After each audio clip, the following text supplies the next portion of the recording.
Just recently it was Nepal. Nepal rose up.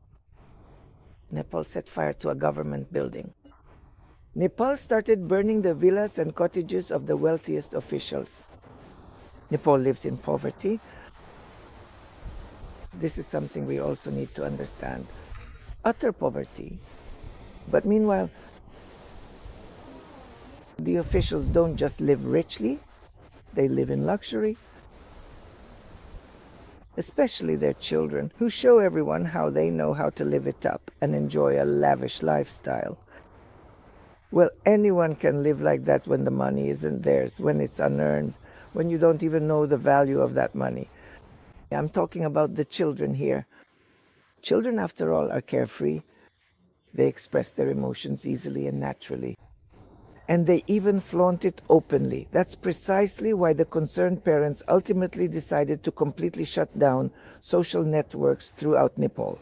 And the people of Nepal took to the streets. Not just merely took to the streets, but literally flooded the streets, rushed out en masse, and enthusiastically lit bonfires. Nepal lifted the ban on social networks.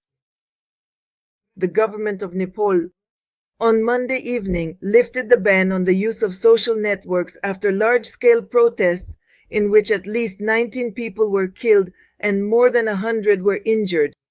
The decision to lift the restrictions was made at an emergency meeting of the Cabinet of Ministers. The ban on 26 platforms, including Facebook, YouTube, and Instagram, was in effect for only a few days, but triggered an unprecedented surge of discontent among the youth. Thousands of people, mostly students, took to the streets of Kathmandu and other cities, protesting what they called the government's authoritarian course. This is Nepal. One of my clients from my coaching sessions asked me about her son. Her son was planning to go to Nepal. This was 2 or 3 months ago in the middle of summer, probably June, maybe July. And I said, I don't recommend it. There will be a war there. It only takes me 2 words to tell a person if the person understands.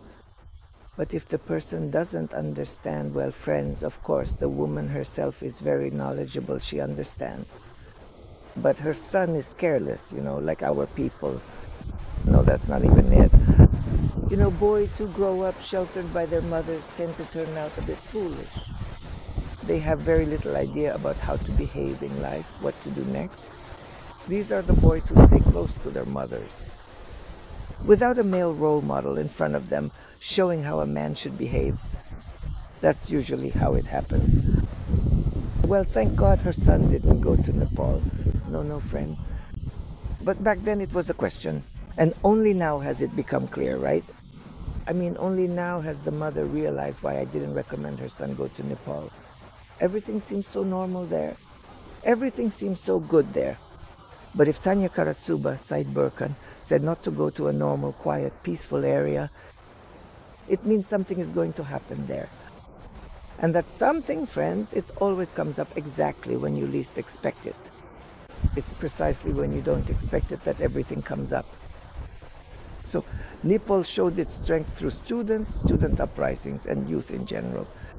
You see, students are a bit smarter, right? They understand what's what. They start some kind of movement, a protest movement, and at that time others join in and support them in unison. So Nepal acted quite passionately with us. And Nepal is the kind of place where if you just light a small spark, it will burn for a long time and spread to different areas. It's better not to go there now. Trouble will be everywhere in the mountains. There's resistance, especially towards Europeans. Friends, on one hand, Europeans bring them money, but on the other hand, not really. But on the other hand, they're enemies, simply because they're different. The whole world is divided, like animals are.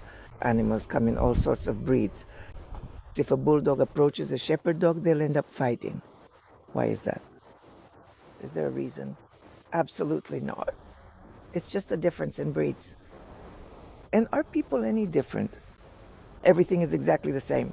Difference between breeds? And here you have 2 enemies. There are just 2 enemies standing there. Russians and Ukrainians. Here is a very good example, friends. What is the difference between the breeds here? Tell me if you know. I think many of you know. I'm from Russia. I am from Moscow. I am from Russia, born in Chukotka. I am Tanya Karatsuba Saidberkan, born in Chukotka in the village of Shakhtarsky, Anatorsky district. Such a God-forsaken place. At first there were about 200 to 300 people, then maybe 500 to 700. That was by the time I was leaving. Maybe that's how it was. Maybe not. In other words, the village was very small, but it was an intensive military facility, closed off by 2 seals, 2 checkpoints. Not just a checkpoint, but a reinforced checkpoint, a double checkpoint. That was our village. As for Nepal, my friends, there have always traditionally been a lot of our intelligence officers there. And some of those intelligence officers were undercover. Who are the ones undercover? Those are diplomats, intelligence officers under diplomatic cover, and journalists. These are well-known facts that everyone knows. But were there other intelligence officers? There was a guy who studied with us in our course, Albert Kobilin. And so, when these boys come from the provinces, the KGB intelligence guys catch them with all sorts of tasty little fruits, berries, and small indulgences. Because who are they really? They are nobodies. When they enter the diplomatic environment, they are nobodies. And these boys are lured in with all sorts of treats. And that's how they caught this Albert Kobilin too, and he went undercover. He was an attaché for cultural relations. He went undercover. We were just so young back then. We had just graduated from our institutes from MGIMO. I finished university. My husband graduated from MGIMO. Albert Kobilin also graduated from MGIMO. He was in the same class as my husband. And then, after some time, whether we came back on vacation or for some other reason, I heard that Albert Kobilin had been killed. Well, officially he died. He just died, a blood clot in the heart, something like that. In reality, he was killed. Something happened to him in the mountains in Nepal. He went to Nepal for work. And in the mountains of Nepal, something happened to him and he was killed. You can never trust people there. They're different, I'm telling you again. And you can't send inexperienced, untested young men to places like that. Take Albert Kobilina, for example. I always laughed at the combination of Albert and Kobilin. Albert was kind of the pride of the family, probably his father's wish, that he would be Albert. Albert is a German name, right? But honestly, he did look like a German. Yeah, this guy looked like a German. Blonde, lean, blue-eyed. Though he was short. So Albert Kobilina, yes, him.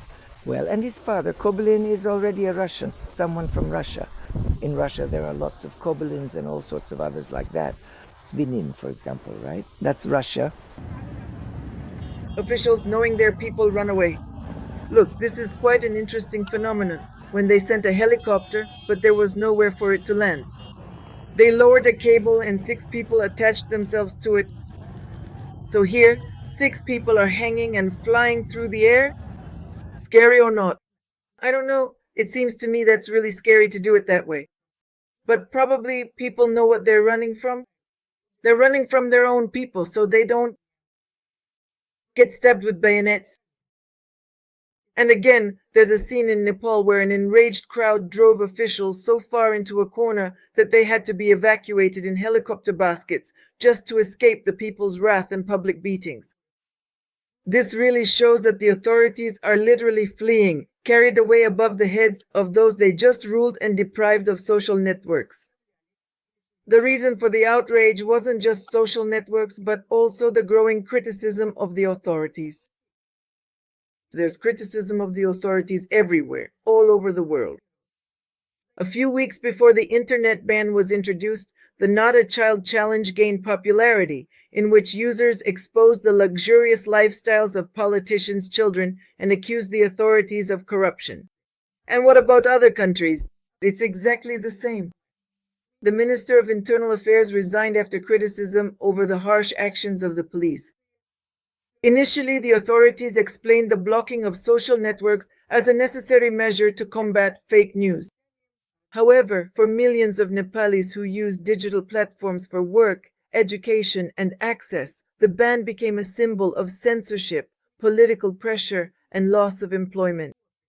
So, no matter what they say, but the Nepalis made the right, tough decision. They brought the authorities to heel. Who will come to power now? We don't know. Perhaps in this way, one power is simply being replaced by another. Will it be any better? I doubt it. There might be some concessions at first, but then they could tighten the screws even more. The same thing will happen in France. Look, Nepal is Kipal, France. What's going on here?